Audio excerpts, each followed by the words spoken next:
हरे कृष्णा। से भक्तों का स्वागत है आज की भगवत गीता क्लास में। तो पहले हम मंगलाचरण करते हैं। तो मंगलाचरण तो मैंने ओपन ही नहीं किया। एक मिनट। अ,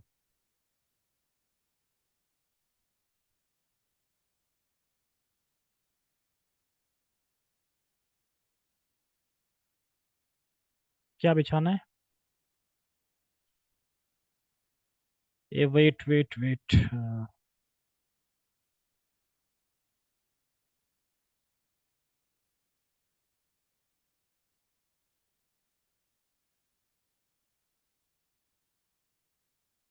नया श्लोक शुरू हो गए थे क्या? पहले वाली चला, अच्छा उसमें एक रह गया है श्लोक अभी अपना है। तो एक सेकंड। अच्छा, 6 नंबर श्लोक है ना?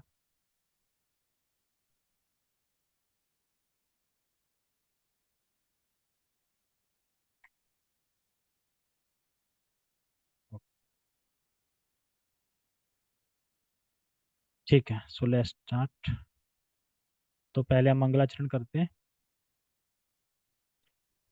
ओम अज्ञानतिमिरान्धस्य ज्ञानञ्जनशलाकया चक्षुरुन्मीलितं येन तस्मै श्रीगुरुवे नमः। श्रीचैतन्यमनोभीष्टं स्थापितं येन भूतले स्वयंरूपः कदा मह्यं ददाति स्वपदान्तिकं। वन्देऽहं श्रीगुरो श्रीयुतापदकमलं श्रीगुरून् वैष्णवांश्च श्रीरूपं साग्रजातं सहगणरघुनाथान्वितं तं सजीवं साद्वैतं सावधूतं परिजन सहितं श्रीकृष्ण चैतन्य। कहाँ पे थे? परिजनम सहितं कृष्ण चैतन्य देवम श्री राधा कृष्ण पादान सहगण ललिता श्री विशाखाद्विशांचा। हे कृष्ण करुणा सिंधु दीन बंधु जगतपते गोपेश गोपिका कांता राधा कांता नमस्तुते। कांचन गौरांगी राधे वृंदावनेश्वरी वृषभानुसुते देवी प्रणमामि हरिप्रिये। वाञ्छा कल्पतरुभ्यश्च कृपा सिन्धुभ्य एव च पतितानां पावनेभ्यो वैष्णवेभ्यो नमो नमः। जय श्री कृष्णा चैतन्य प्रभु नित्यानंद श्री अद्वैत गदाधर श्रीवासादि गौर भक्त वृंद। हरे कृष्णा कृष्णा कृष्णा हरे हरे हरे राम राम राम हरे हरे। रामाय रामभद्राय रामचंद्राय वेदसे रघुनाथाय नाथाय सीताय पते नमः। नमः विष्णुपादाय कृष्णपृष्ठाय भूतले श्रीमते भक्तिवेदान्त स्वामिने इति नामिने। नमस्ते सारस्वते देवे गौरवाणी प्रचारिणे निर्विशेषा शून्यवादी पश्चात देशतारिणे। हरे कृष्णा। ठीक है। ओके। तो श्लोक सबको दिखाई दे रहा होगा। तो हम शुरू करते हैं। देखिए, भगवत गीता यथारूप अध्याय 18 श्लोक क्रमांक 6। देखिए, कल के श्लोक में भगवान ने बताया था कि यज्ञ दान तपस्या ये कर्म कभी नहीं त्यागने चाहिए। बताया था। ये बताया था कि यज्ञ दान तपस्या है वो कभी नहीं त्यागना चाहिए। क्यों नहीं त्यागना चाहिए? क्योंकि जो पवित्र लोग हैं, जो पावन लोग हैं, उनको भी ये कर्म पावन करने वाले हैं, शुद्ध करने वाले हैं। ठीक है। ओके, ये तो हो गया कल के श्लोक में। अब आज बताएंगे कि अगर हम यज्ञ दान तपस्या कर रहे हैं तो किस मनोभाव से करना चाहिए, भाव किस भाव से होना चाहिए। क्योंकि हमने 17वें अध्याय में सीखा था कि यज्ञ दान तपस्या 3 प्रकार के गुणों से संपन्न की जाती है, कि रजोगुण में, सतोगुण में, तमोगुण में तो की जाती है। तो ऐसा नहीं कोई यज्ञ दान तपस्या कर रहा है तो बस यज्ञ दान तपस्या भगवान ने बोला हमें करना है, लेकिन कौन सा? हमें सात्विक सात्विक यज्ञ दान तपस्या करनी है, रजोगुण तमोगुणी नहीं करनी है। इसीलिए कह रहे हैं कि यज्ञ दान तपस्या कभी त्यागनी नहीं है, ये बात तो समझ में आ गई। लेकिन यज्ञ दान तपस्या कौन सी यज्ञ दान तपस्या, यानी सात्विक यज्ञ दान तपस्या, रजोगुण तमोगुणी यज्ञ दान तपस्या नहीं। ठीक है। समझ में आया क्या लिंक है? क्या लिंक है? हाँ, मनोभाव से करना चाहिए। तो टॉपिक भी यही लिख देना कि यज्ञ दान तपस्या हमें किस भाव से करनी चाहिए, किस चेतना से करनी चाहिए, यही आ सकता है। ठीक है, तो मेरे इस पीछे श्लोक दोहराइए। श्लोक पढ़ते हैं हम। एतान्यपि तु कर्माणि संग संगम त्यक्त्वा फलानि च कर्तव्यानीति मे पार्थ निश्चितं मतमुत्तमम्। एतानपि तु कर्माणि। खाना नहीं खाया तुम लोग, तो बोल क्यों नहीं रहे? एतान अपि तु कर्माणि संगम त्यक्त्वा फलानि च कर्तव्यानीति मे पार्थ निश्चितं निश्चितं मतमुत्तमम्। समझिए श्लोक, छोटा श्लोक है, समझो क्या कह रहे हैं भगवान। देखो, सबसे पहले करें एतान अपि तू कर्माणि। तू मतलब लेकिन, तू मतलब लेकिन, एतान अपि तू कर्माणि, लेकिन इन सारे कर्मों को करते हुए। एतान अपि तू कर्माणि, सारे कर्मों को मतलब सत्वगुण वाले कर्म, ठीक है, रजोगुण तमोगुण वाले नहीं। एतान अपि तू कर्माणि, तो इन सभी कर्मों को करते हुए, मतलब इन कर्म, लेकिन इन कर्मों को करते हुए भी क्या करना है? संगम त्यक्त्वा फलानि च। इन कर्मों को करते हुए भी जो इनसे हमें फल प्राप्त होने वाला है उससे आसक्त नहीं होना है। त्यक्त्वा, त्यक्त्वा फलानि च, मतलब कि फल से, उनके फल से हमें आसक्त नहीं होना, फल को त्यागना है। कह रहे हैं त्यक्त्वा फलानि च एतानपि तु कर्माणि। जो भी कर्म आप कर रहे हैं, लेकिन संगसा त्यक्त्वा फलानि च, इन कर्मों से, इन जब हम कर्मों को करेंगे, यज्ञदान तपस्या को करो करेंगे, फल भी प्राप्त होगा ना, तो उस फल को त्यागना, यानी उस फल को, आसक्ति को त्यागना, कि मुझे क्या फल मिलेगा, आ सकते हैं उसमें, क्या फल मिलेगा, मिल गया तो ले लिया, नहीं, उस फल को त्यागना, अनासक्त होके करना। जैसे कि पीछे भगवान ने बताया था कि दो प्रकार का त्याग बताया था ना। एक बताया था कि जो नित्य कर्म मतलब जो काम्य कर्म है उनको त्याग देता है और नित्य कर्म करता है, ठीक है। और दूसरे में बताया था कि सभी, समस्त कर्मों के फल को त्यागना, फल को त्यागना। लेकिन यहाँ पे इस श्लोक में ये भी इंगित करेंगे कि समस्त कर्मों के फल तो त्यागना, लेकिन कर्तापन को भी त्यागना, कि मैं करने वाला। समझ में आ रहा है? कर्तापन को भी त्यागना, कि मैं करने वाला हूँ। डिफरेंस है ना दोनों में। करने, कर्ता नहीं त्यागा लेकिन उसको फल त्यागता है, लेकिन यहाँ पे ये भी त्यागना कि करने वाला मैं हूँ। क्योंकि ये शरीर भी भगवान द्वारा प्रदत्त है, इंद्रिया भी भगवान द्वारा प्रदत्त है, तो कर कौन रहा है फिर? क्योंकि एक कार्य को करने के लिए पांच चीजें चाहिए होती है ना।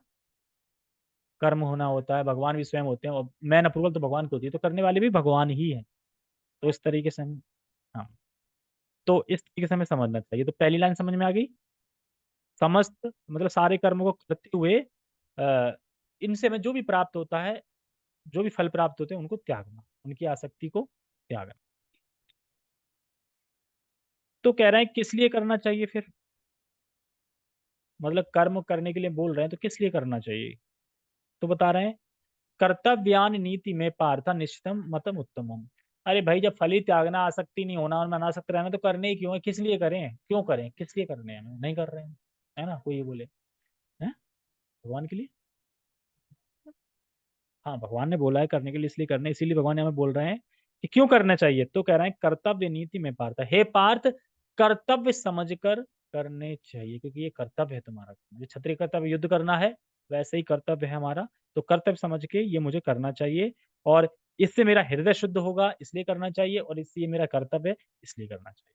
कह रहे हैं निश्चितम मतम उत्तम। हे पार्थ, तो इस भावना से अगर कोई व्यक्ति यज्ञ दान तपस्या करता है, जो ये भावना बताई गई है इसमें, इस भावना से कोई करता है, तो मेरा मत उत्तम, ये मेरा मत है जो उत्तम है, भगवान का मत है ना। तो मतलब भगवान अंतिम अपना मत यहाँ पे दे रहे हैं। अब त्याग का समझ में आया कि त्याग कैसे, कौन सा त्याग है, क्या त्यागना है, क्या नहीं त्यागना है। यानी हमें रजोगुण तमोगुण वाली क्रियाओं को त्यागना है, तो गुण वाले कर्म नित्य कर्म करने हैं, लेकिन सात्विक रूप में। यज्ञ दान तपस्या करनी है सात्विक भाव से। ऐसे करके, और उनसे मिलने वाला जो फल है उसको त्यागना है, और अपने कर्तापन को भी त्यागना है। आंसर समझ में आ रहा है? जो आंसर क्वेश्चन चल रहा था, क्या क्वेश्चन था? भैंस है? क्या क्वेश्चन था? हाँ, संन्यास त्याग क्या, ये क्वेश्चन था। फिर बीच में एक श्लोक आया था ना कि दो मत है, एक कहते हैं कि कर्मों को त्याग देना चाहिए, नहीं करना चाहिए, हिंसा है इसमें, एक कह रहे हैं नहीं, यज्ञ दान तपस्या करनी चाहिए, वो भगवान कह रहे हैं। तो उसी के ऊपर चल रहा है कि अच्छा, अब दो मत बता दिए, लेकिन अब समझ कंफ्यूजन हो रही करना क्या है, तो भगवान अपना मत दे रहे हैं, भगवान अपना निष्कर्ष दे रहे हैं, ये करना है। अब समझ में आ गया? तो ये इस तरीके से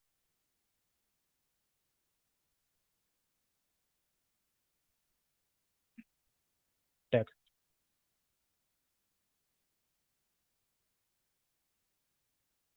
इन सारे कार्यों को किसी प्रकार की आसक्ति या फल की आशा के बिना संपन्न करना चाहिए। इन सारे कार्यों का मतलब सात्विक कार्य।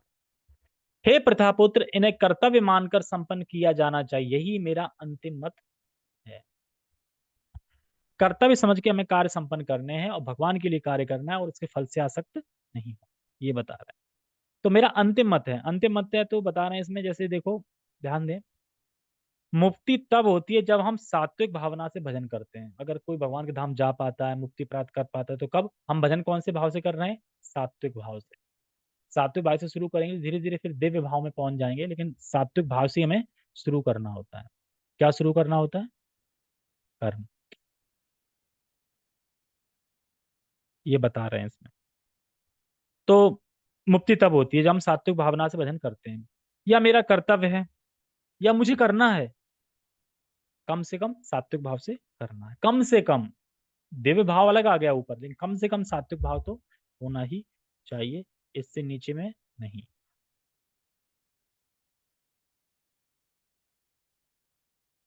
कोई क्वेश्चन नहीं करना चाहिए कि मैं ये कर तो रहा हूँ, फीलिंग अच्छी नहीं आ रही है, मुझे अच्छा नहीं लग रहा है। तुम्हारी फीलिंग की कोई जगह नहीं यहाँ पे।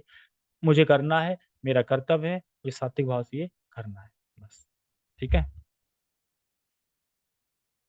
तो कंक्लूजन दे रहे हैं इस श्लोक में भगवान, कंक्लूजन, निष्कर्ष क्या है। इसलिए कह रहे हैं कि सात्विक भाव से करनी चाहिए जो भी एक्टिविटी है।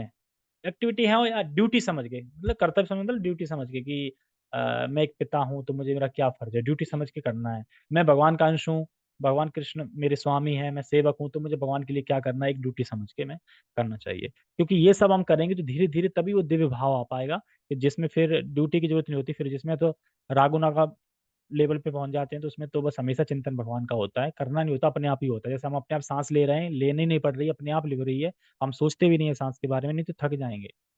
एक ही काम अगर बार बार करो तो दिक्कत होती है, लेकिन सांस लेने में कोई थका है कभी? लेट जाओगे नींद आ रही तो।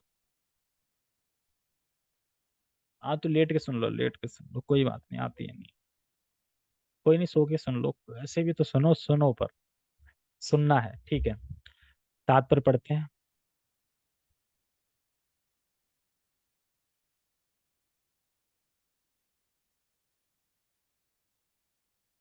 तात्पर्य, यद्यपि सारे यज्ञ शुद्ध करने वाले हैं।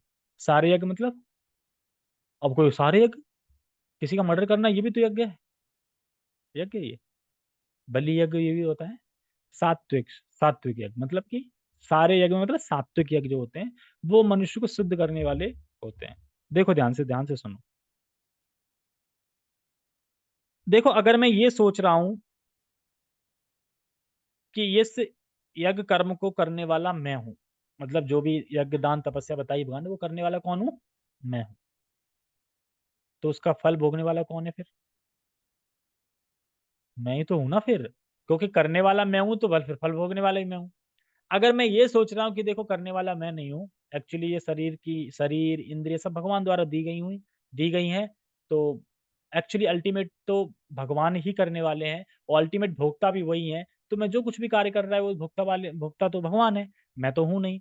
तो फिर मैं अपने पास क्यों रखूँ? तो जो भी मैं कर्म कर रहा हूँ उसका जो फल मिल रहा है उसका हकदार कौन है फिर? अगर भगवान करने वाले हैं, मैं ये समझ रहा हूँ कि मैं करने वाला नहीं, भगवान करने वाले हैं, अब मुझे वो करके कुछ फल मिला, तो वो किसका हुआ फल? मैं तो करने वाला हूं नहीं। भगवान करने वाला तो भगवान का हुआ ना, तो भगवान को दे देना है। ये समझना है। तो दो थॉट समझ में आ रहे हैं, एक तो ये कि मैं करने वाला हूँ, तो उसका फल भी मैं भोगूंगा। लेकिन अगर हम ये सोच रहे हैं कि भगवान करने वाले हैं तो उसका फल किसको देंगे? भगवान को देंगे। तो हम क्यों रखें, क्यों, हम तो करने वाले हैं ही नहीं। तो फिर हम न्यूट्रल रहना है। तो ये यहाँ पे बता रहे हैं कि ये मानसिक दो हो सकता है। और वैसे भी मैं अकेला करता नहीं हूँ, मैं तो एक माइनर करता हूँ। अल्टीमेट अप्रूवल देने वाले भगवान ही है। भगवान की मर्जी के अलावा कोई काम नहीं होता। तो उसके भोक्ता भगवान ही है। तो कर्तापन त्यागना है, मैंने बताया ना कर्तापन। पहले मैं बताया था ना कि फलों जो कर्म कर रहे हैं उसके जो फल है उसको त्याग दो। कर्म नहीं त्यागा उसने, फल त्याग दिए। लेकिन यहाँ तो कर्ता की भावना ही त्याग दी। और ऊपर समझ लो, है ना। जैसे पिछले श्लोक में बताया था पावनानी मनीषिणाम।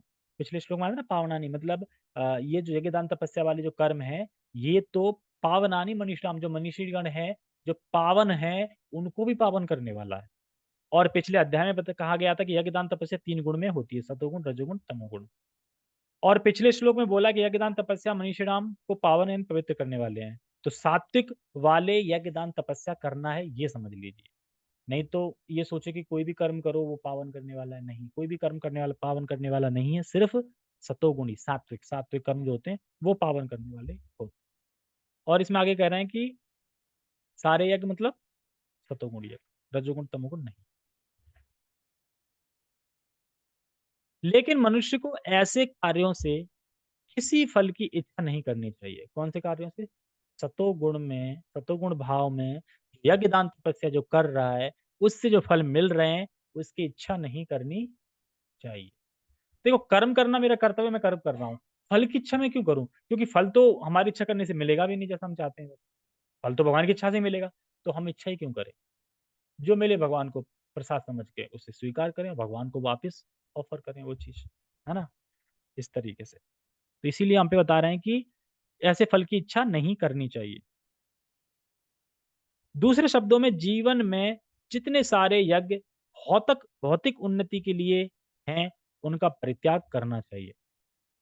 परित्याग करना चाहिए मतलब कि जितने भी हम कार्य करते हैं जो भौतिक उन्नति के लिए हैं, भौतिक उन्नति समझते हैं, मटेरियल ग्रोथ करें हम किसी चीज में, उसमें उन्नति पा रहे हैं, तो इनका क्या करना है? परित्याग करना है। यानी रजोगुण सतोगुण में हम करते हैं अधिकांश ऐसे कार्य कि जिसमें हमें उन्नति मिले, सतोगुण में तो नहीं करते। तो इसीलिए रजोगुण तमोगुण को तो त्यागना है बिल्कुल। उसमें कार्य, कोई भी कार्य नहीं करना। इसीलिए यहाँ पे कह रहे हैं कि अगर कोई पूछे क्या धन कमाना सही नहीं है? बताओ। धन से तो उन्नति मिलती है, धन कमाते हैं तभी तो उन्नति धीरे धीरे। गरीब की कहाँ उन्नति हो रही? किस गरीब की उन्नति हो रही? अब बताओ। क्या धन कमाना सही नहीं है, गलत है? बताओ अभिषेक। कैसे? या फिर धन कमाना चाहिए या नहीं कमाना चाहिए, अगर मैं ये पूछूं यस या नो? हाँ, क्यों कमाना चाहिए?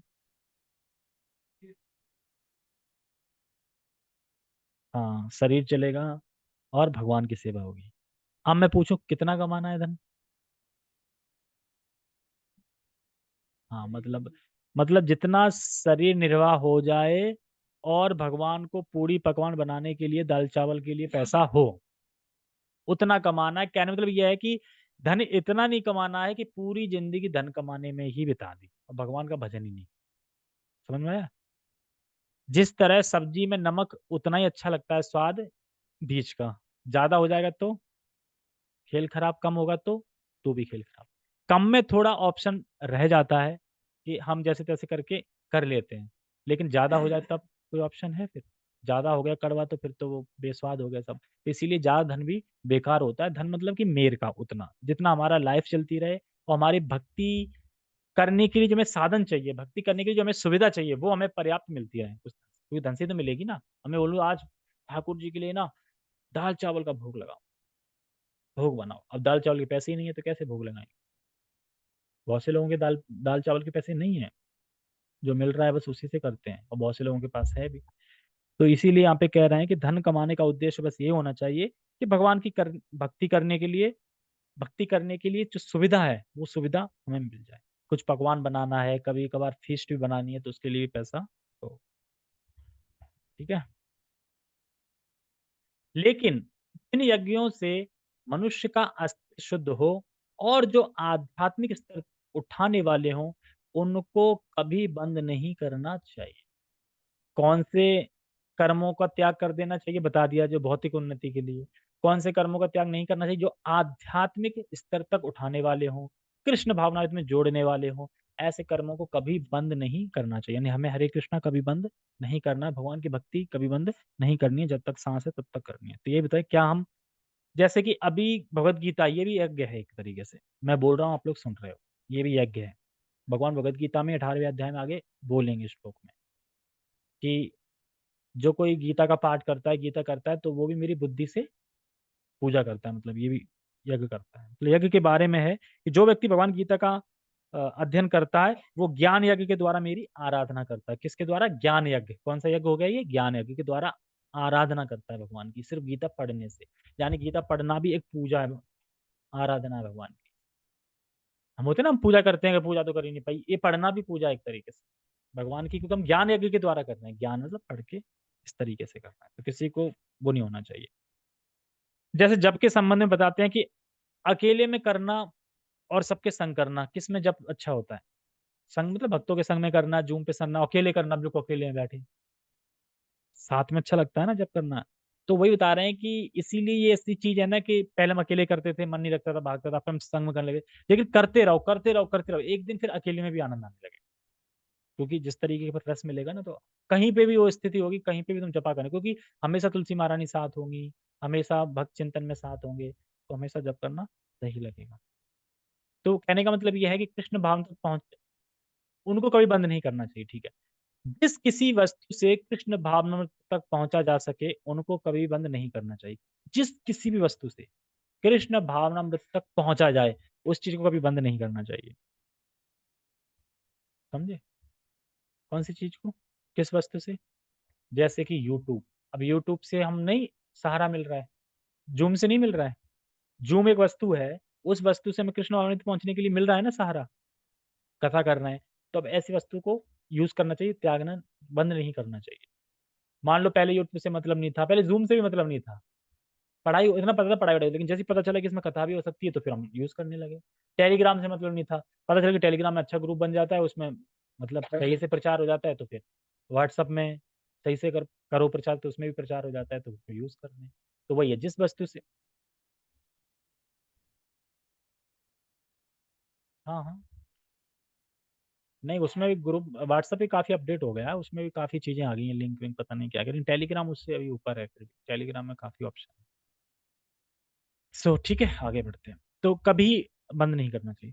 श्रीमद् भागवतम में भी कहा गया है कि जिस कार्य से भगवत भक्ति का लाभ हो, उसे स्वीकार करना चाहिए। यही धर्म की सर्वोच्च कसौटी है। भगवत भक्त भगवत भक्त को ऐसे किसी भी कर्म यज्ञ या दान को स्वीकार करना चाहिए जो भगवत भक्ति करने में सहायक हो। तो कौन से यज्ञ दान को स्वीकार करना है? तपस्या को जो भगवत भक्ति में सहायक हो, भगवत भक्ति में आगे उठाए, सहायक हो। ठीक है। ओके। हरे कृष्णा। तो हम बंद करते हैं। जगत गुरु शील प्रभुपाद की जय, श्रीमद् भगवद गीता की जय, निताय निताय गौर प्रेमानंदे। हरे कृष्णा।